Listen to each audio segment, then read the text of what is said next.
Mesti dalam kita usaha nak memupuk minat pelajar terhadap STI, kita ada satu program utama yang diletakkan di bawah payung Science-Tech for You.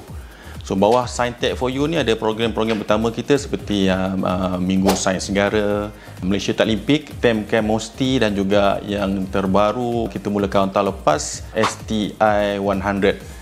So setiap program ni melibatkan kumpulan sasar yang berbeza dan format pelaksanaan yang berbeza juga.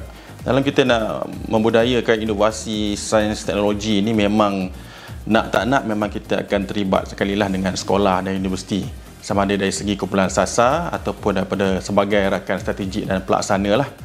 Dan memang contohnya dalam program-program kita yang disebutkan tadi tu, memang akan terlibat adalah pelajar-pelajar sekolah, dan kita melibatkan pelaksanaan strategik kerjasama dengan Kementerian Pendidikan Malaysia dan jabatan agensi di bawahnya, khususnya contohnya Jabatan Pendidikan Negeri seluruh Malaysia dengan sebagai kumpulan sasar lah.